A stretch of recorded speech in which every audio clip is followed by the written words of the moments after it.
Hi, it's Steve. Today we'd like to show you how to change the thermal fuse on your dryer. It's a really easy job.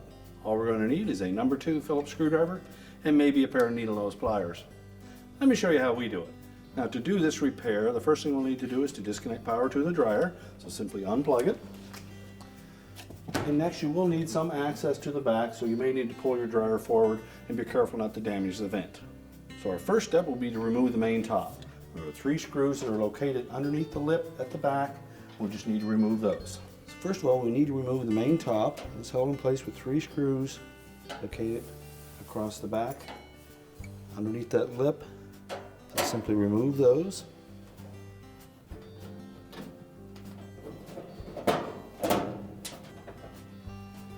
Now once we remove the 3 retaining screws at the back of the main top, we can then just pull it back a little bit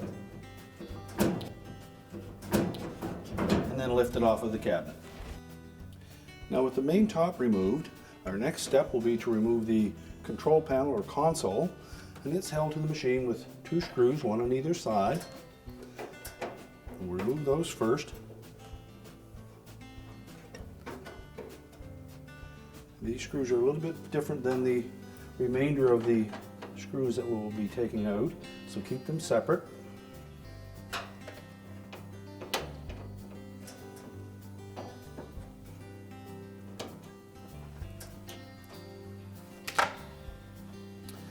Well, next we'll release the wire harness from this connector on the top of the bulkhead.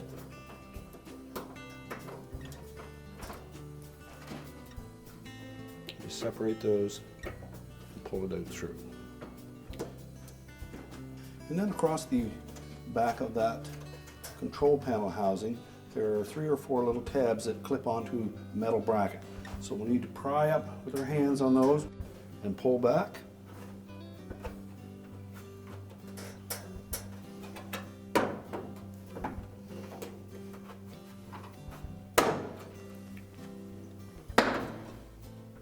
And pull forward until you release them.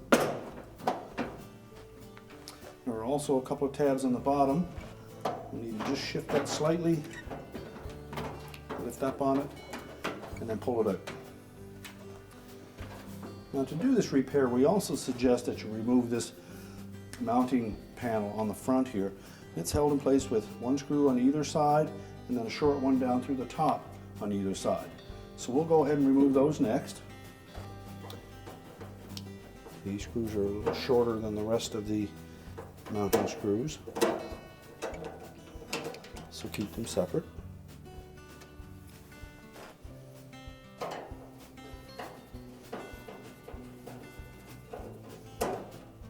Now before we can remove the control panel mounting bracket, we need to remove 4 screws across the top of the front panel. So with the control panel tilted down out of the way, just remove 2 on the right hand side.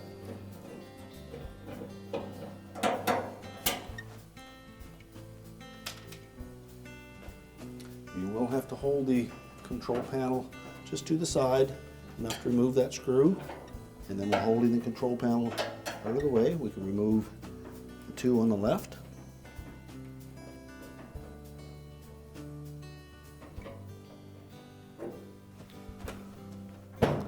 Next we'll remove the remaining 2 screws that secure that control panel mounting bracket to the cabinet. There's 2 in the face, 1 on both sides. So pull the control panel away and remove the 1 on the left.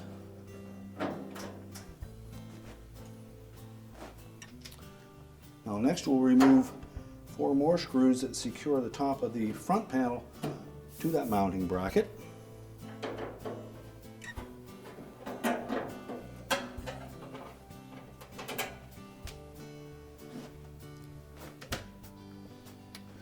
We can now, while supporting that control panel, we'll tilt the top of the mounting bracket away from the cabinet.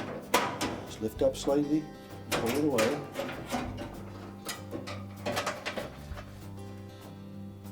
You will note that there's a hook on both sides of that control panel mounting bracket that fit into little vertical slots on the cabinet.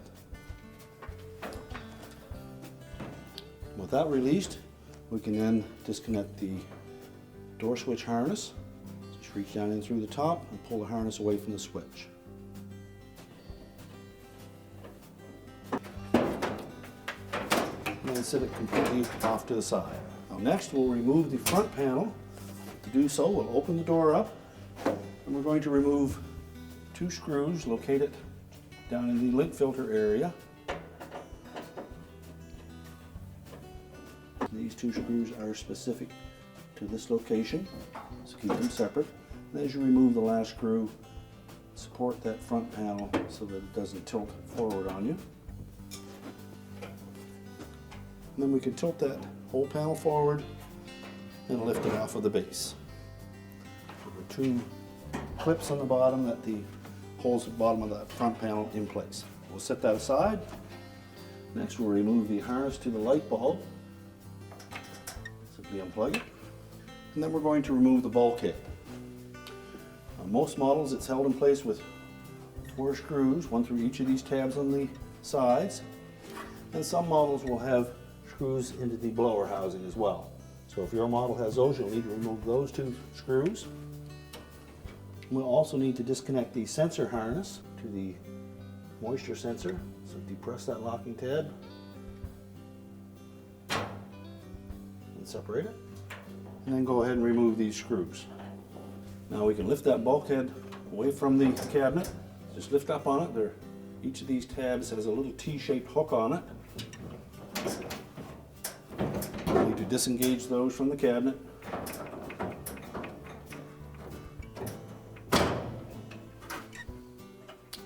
Lift up slightly on the drum and then pull that housing away. Now with the front bulkhead removed, we can set that aside. Now if your existing belt is broken, we simply just need to lift the drum completely out of the dryer and then we can install the new belt. So our next step will be to remove the belt from the idler and motor pulleys. So we're going to reach in on the right hand side. You'll feel the belt as it comes down off the bottom of the drum and wraps around the idler pulley. So go in through from the left side and you'll feel that same idler pulley. So we're going to push the pulley bracket to the left. That'll release the tension. Just roll the belt off of it. The belt is now free and we can lift the whole drum assembly out through the front. Use the belt to support the weight. And we can set that aside.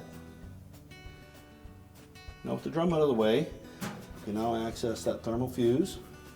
So we need to pull the wires off of it. If they're on there tight, use your needle nose pliers. Grasp just the terminal and pull those off. Then using our Phillips screwdriver, we'll remove the 2 mounting screws.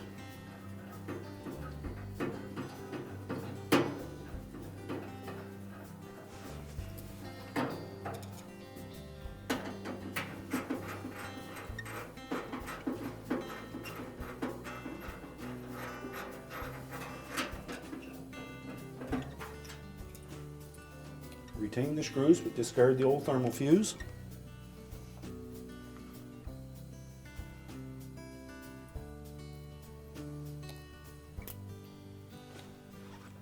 And we'll position the new one in place on the side of the heater housing.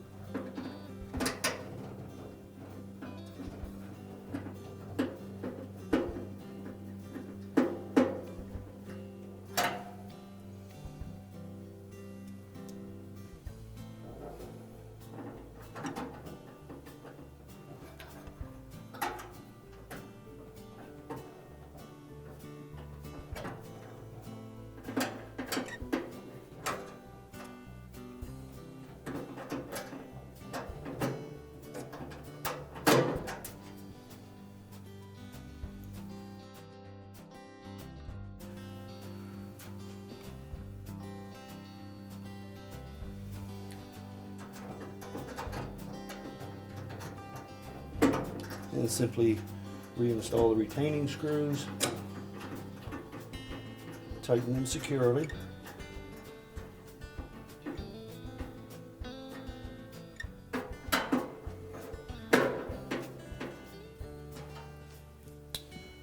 reinstall the wires. And before we do that, we may inspect those just to make sure there's no signs of any arcing or corrosion, and if there is, we'll need to replace them with the proper type of terminal. And make sure they fit on nice and snug, and if need be, crimp them with the needle nose pliers if they appear to be a little bit loose. And now we can start to reassemble the dryer. Using the belt to support the weight of the drum, we'll just lift the whole assembly into the dryer. And we'll fit the back of that drum onto the rear drum rollers. And again, just make sure that that belt is groove side against the drum. Next, we need to reinstall the belt onto the idler and motor pulleys. So we'll do that by reaching in on the right hand side and on the left side. Locate the belt. Again, feel to make sure that we have no twists in it and that we have the groove side facing the drum. Locate the idler pulley. And then we're going to tilt that idler pulley to the left. And we're going to bring the belt across the top of the idler pulley from the left side, across the top of the idler pulley, wrap it around it, back to the left, and then loop it over the motor pulley. So that will put the groove side of the belt into the motor pulley and the flat side of the belt onto the idler pulley.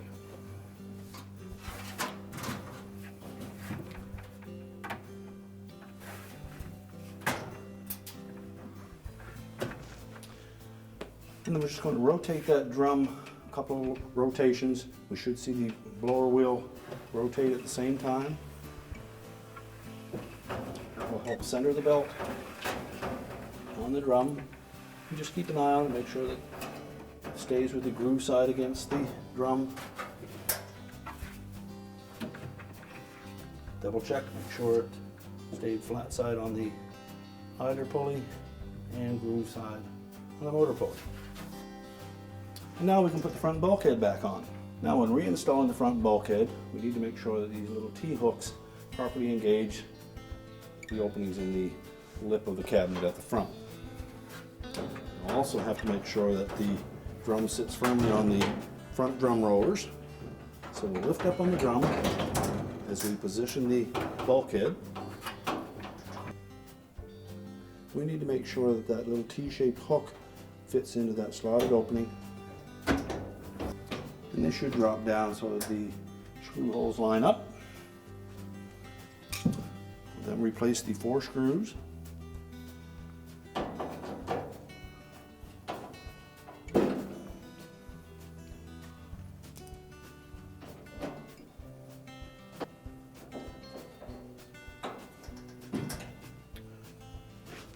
Remember to reconnect the sensor wire to the harness and push it in far enough that you can hear the locking tab engage. And again, we should rotate that drum just to make sure that it's fitted firmly around the front of the drum and the felt is not bound up. Now we can go ahead and put the front panel back on. Now when installing the front panel, we want to make sure that we engage both of those tabs on the bottom of the frame, the slotted openings on the bottom of the front panel. Just tilt it into position, and while supporting it, I'm going to open that door, and then we'll reinstall the 2 screws into the filter housing.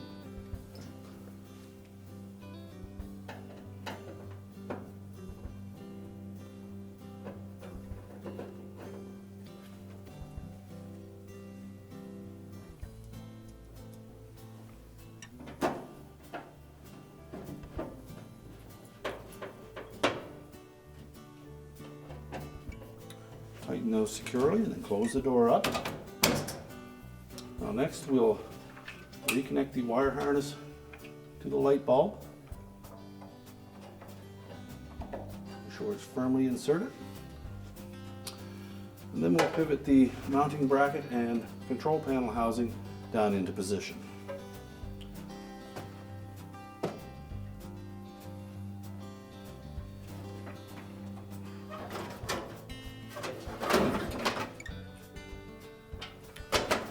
Tuck the wire harness for the door switch out first. And then we need to position that mounting bracket in behind the lip of the front panel on both sides. And there are also a couple of hooks on the sides of that mounting bracket that will fit into slotted openings on the cabinet on either side. Make sure they're properly engaged. And then we'll install the 2 screws through the top. Now, the top screws are the 2 short ones.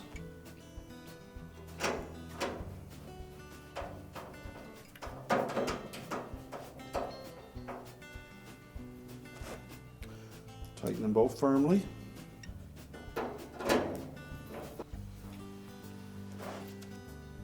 Now next we'll put the 2 side screws in for that mounting bracket. We need to lift the control housing temporarily out of the way.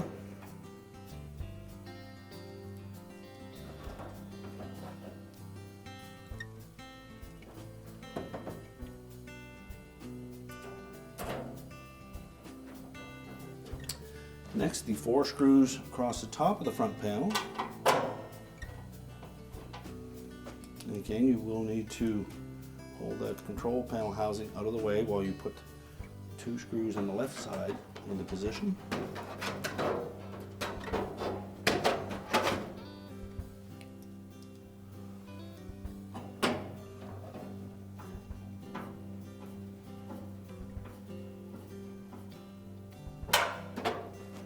Now, with all the screws tightened securely, we next need to make sure that we reconnect the wire harness to the door switch. And you'll note that there is a groove on one side of that connector that will face towards the drum. Make sure it's fully inserted into the door switch. And then we can reposition the control panel. As noted, there are a couple of tabs on the bottom that will fit into these slots on the top of the front panel. Now, the easiest method to put that control panel back in position is to tilt it forward at the bottom, tuck the control panel into that opening, and then you can lift up, line up the slots on the bottom, make sure it's centered, and then we'll just squeeze the top of it together to engage the clips across the top.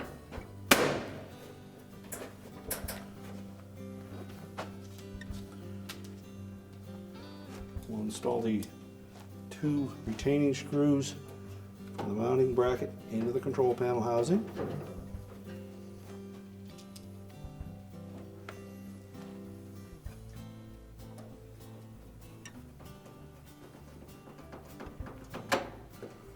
We'll tuck the wire harness back into the retaining clips.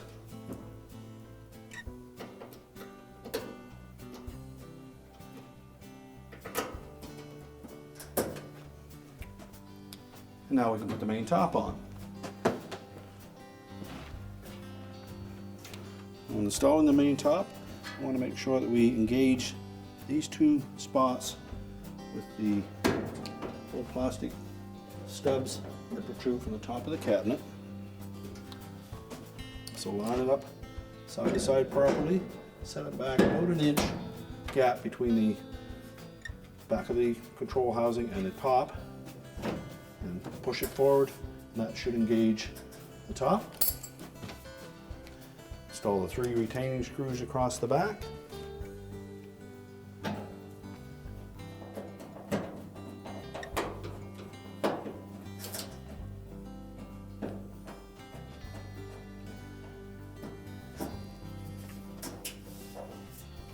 We're now ready to push the dryer back into position, reconnect the power, and our repair is complete.